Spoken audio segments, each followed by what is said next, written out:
আজি আনুষ্ঠানিকভাৱে অৱসৰ গ্ৰহণ কৰিলে। হয়, নমস্কাৰ, মই বিজয়লক্ষ্মী বৰা। মোৰ কৰ্মজীৱনৰ আজি অব্যাহতি মই স্কুলৰ পৰা মোক ৰাইজে দিছে। গতিকে মই যিকেইটা দিন কৰিলোঁ, এখন স্কুলত 18টা বছৰ কৰিলোঁ মই চাকৰি। ৰাইজৰ সহায় সহযোগিতাত সুন্দৰকৈ মই চলাই নিব পাৰিলোঁ।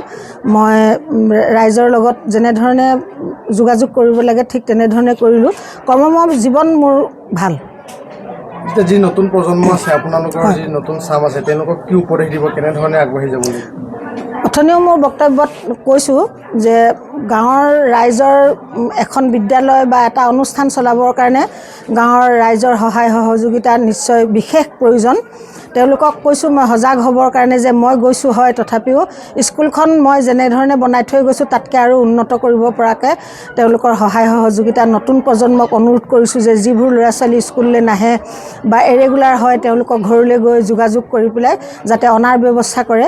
প্ৰাইভেট স্কুলতকৈ চৰকাৰী স্কুলৰ সুবিধা বহুত, গতিকে তেওঁলোকক নতুন প্ৰজন্মক কৈছোঁ যে তেওঁলোকে উঠি পৰি লাগিলে নিশ্চয় সুন্দৰ হ'ব। এতিয়াতো স্কুলৰ কথা মনত পৰিব, কিদৰে নিজৰ জীৱনটো অতিবাহিত কৰিব বা জীৱনত মানুহৰ কৰ্ম ঢেৰ।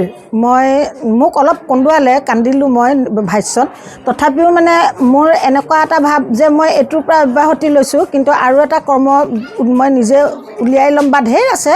তাৰ ভিতৰত মই যিটো চলাই নিব পাৰিম বুলি ভাবোঁ সেইটো মই সুচাৰুৰূপে চলাই নিম বুলি প্ৰতিজ্ঞাবদ্ধ হৈছোঁ। স্কুলতো মনত পৰিব, স্কুলৰ কথা নিশ্চয় পৰিব। এখন গাঁৱত মই পৰিয়ালে বনাই ল'লোঁ, গাঁওখন মোৰ নিজৰে হৈ গ'ল। মই কাৰ্বি মানুহৰ লগত সম্পৰ্ক ৰাখিলোঁ, নেপালী মানুহৰ লগত সম্পৰ্ক ৰাখিলোঁ, বহুত ল'ৰা ছোৱালী নি পেলাই মই পঢ়ালোঁ। এতিয়া মই আহি থাকিম স্কুলখনলৈও, কেতিয়াবা আহিম যেতিয়ালৈকে মোৰ স্বাস্থ্য ঠিকে থাকে, আৰু গাঁওখনলৈ আহিম। গাঁওখনৰ মানুহবোৰৰ মোৰ প্ৰতি যিটো ভাৱ আছে, মনোভাৱ, সেইটো মই জীয়াই ৰাখিবলৈ চেষ্টা কৰিম। গাঁৱৰ মানুহখিনি আপোনাক বিদায় দিবলৈ যথেষ্টখিনি খুব প্ৰকাশ কৰিছিলে বা তেখেতলোকে এটা মানে খুব কান্দিছিলে আচলতে, সেইটো অনুভৱটো দুখটো আছে। তেওঁলোকে ভাবিছে বাইদেউ গুচি যাব বা বাইদেউক এনেকৈ পাইছিলোঁ বুলি পেলাই অলপ দুখ প্ৰকাশ কৰিছিলে।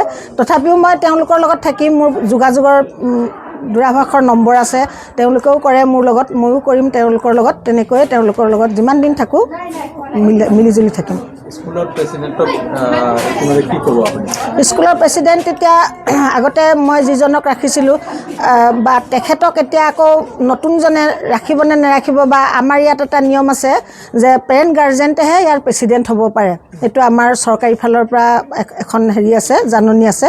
গতিকে তেখেতে কাক দিয়ে প্ৰেচিডেণ্ট নিশ্চয় ময়ো গম পাম কাক দিব। মই ইয়াতে থাকিম যেতিয়া, মই ইয়াৰে বাসিন্দা যেতিয়া, গতিকে তেওঁ চাগে তেনেকৈয়ে চলাই নিব। অভিভাৱকেই হ'ব প্ৰেচিডেণ্ট, অভিভাৱককে কৰিব লাগিবতো।